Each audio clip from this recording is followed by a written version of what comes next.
মাঝে মধ্যে জুমার নামাজের মধ্যে বলি যে আপনারা দোয়া করার সময় মনটা সম্পূর্ণ দোয়ার দিকে রাখবেন, অন্য দুনিয়ার কোনো টেনশন নাই, এগুলো বলি মাঝে মধ্যে। দোয়া করার ক্ষেত্রে নিয়ম হইল, আপনি যখন দোয়া করবেন স্বাভাবিকভাবে নিয়ম হইল আপনি যে কোনো সময় আপনার গুনাহের কথা কাউকে বলবেন না। গুনাহের কথা কাউকে বলতে নেই। কেন? যদি আপনি আপনার একটা গুনার কথা আরেকজনকে বলেন, তার মানে বোঝা যাচ্ছে আপনি যে এই গুনাহটা করছেন এই গুনার জন্য আরেকজন মানুষকে সাক্ষী রাখতেছেন। কঠিন কিয়ামতের দিন যখন আপনি অস্বীকার করবেন যে দুনিয়ার জমিনে আমি কোনো গুনাহ করি নাই, আল্লাহ পাক আপনার হাত মুখ সব কিছুর জবান খুলে দিবে, আপনার জবানটা বন্ধ করে দিবে। সেই দিন কিন্তু আপনি বলা লাগবে না আপনি যে হাতের মাধ্যমে গুনাহ করছেন, যে চোখের মাধ্যমে গুনাহ করছেন, অঙ্গ প্রত্যঙ্গের মাধ্যমে গুনাহ করছেন, সেই অঙ্গ প্রত্যঙ্গগুলা কিন্তু আল্লাহর কাছে সাক্ষী দিবে।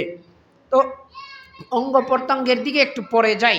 আপনি যখন আপনার গুনাহের কথা অন্য একজন মানুষকে বলবেন, কিয়ামতের দিন যখন আপনি অস্বীকার করবেন যে আমি এই গুনাহটা করি নাই, তখন আল্লাহ পাক কিন্তু সাক্ষী হিসেবে আপনার ওই বন্ধুটাকে দাঁড় করাইতে পারেন। তখন এই বন্ধুটাই তখন আপনার জন্য গলার খাটা অর্থাৎ বিপদের কারণ হবে। এই জন্য স্বাভাবিকভাবে গুনাহের কথা কারো কাছে শেয়ার করতে নেই। এখন দোয়া যখন করবেন, বললাম তো যে স্বাভাবিকভাবে গুনাহের কথা কাউকে বলতেও নেই, স্মরণও করতে নেই। আপনি ছোটোবেলায় একটা কাজ করছিলেন, গুনাহের কাজ করে ফেলছেন, এই জিনিসটারে বারবার মনের মধ্যে আনার কোনো প্রয়োজন নাই, কিন্তু একটা সময় আনবেন, মনে মনে একটা সময় আনবেন, যেই সময়টার মধ্যে আপনি দোয়া করতেছেন, এই সময়টার মধ্যে আপনার বুঝ যখন হয়েছিল, আপনি যখন বুঝমান মানুষ হয়েছিলেন, সেই সময় থেকে নিয়ে আজকে যেই পরিমাণ বয়সের মধ্যে আছেন, এই সময়টা পর্যন্ত জীবনের এই দীর্ঘ সময়ে যেই পরিমাণ গুনাহ করছেন, এই গুনাহকে দোয়া যখন করবেন এই সময়ের ভিতরে আনবেন চোখের সামনে, নিজের চোখটাকে সেই গুনাহের দিকে ভুলাইবেন। নিজের চোখটা দিয়ে, যদিও চোখ দিয়ে দেখতে পারবেন না, অন্তরের চক্ষু দিয়ে সেই গুনাহগুলাকে স্মরণ করবেন। স্মরণ করার পরে ওই প্রত্যেকটা গুনাহকে ধরে ধরে আল্লাহর কাছে দোয়া চাইবেন, আল্লাহ আমাকে এই গুনাহ থেকে ফানা চাই, আল্লাহ আমি এই গুনাহ করে ফেলছিলাম বুঝি নাই, আল্লাহ আপনি আমাকে আজকে মাফ কইরা দেন।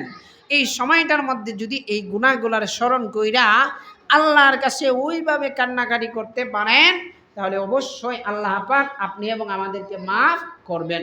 আর জেনে রাখেন যে আপনার গুনাহের পরিমাণ এই পরিমাণ হয়ে যায় নাই যে আল্লাহ পাকের রহমের চেয়ে বেশি গুনাহ আপনি করে ফেলছেন, এই পরিমাণ গুনাহ আপনার হয় নাই। অতএব বিভ্রান্ত হওয়ার কোনো কারণ নাই, দুশ্চিন্তায় ভোগার কোনো কারণ নাই যে আমি গুনাহ করছি, মনে হয় আমার আর কোনো উপায় নাই। না, গুনাহ করছেন, আল্লাহর কাছে তওবা করেন। যদি করতে পারেন, আল্লাহ পাক যদি ৯৯টা মানুষকে হত্যাকারীকে মাফ করে ওলি বানাই দিতে পারে, আল্লাহ পাক আপনি এবং আমাদেরকেও কিন্তু ওলি বানাইতে পারেন। এই জন্য জীবনের শেষ প্রান্ত এসে পৌঁছে গেছে অনেকে, হয়তো আগামীকালকেই চলে যাব। আবার অনেকে আসি টকবগে যুবক, কিন্তু কালকে যে এই মসজিদে আসতে পারবো এটারও নিশ্চয়তা নাই। এখন একটু পরে যে জিলাপি বাটবে, জিলাপিটা যে হাতে নিব, নিয়ে যে বাড়িতে বাচ্চারে নিয়ে দিতে পারবো এই গ্যারান্টিটাও নাই। অতএব সময় থাকতে আল্লাহর দিকে আসুন, আল্লাহর কাছে তওবা ইস্তেগফার করুন। আল্লাহ পাক রব্বুল আলামিন আমাদেরকে আল্লাহর নির্দেশিত পথ অনুযায়ী, রাসূলের নির্দেশিত পথ অনুযায়ী চলার তৌফিক দান করুক, বলেন আমিন।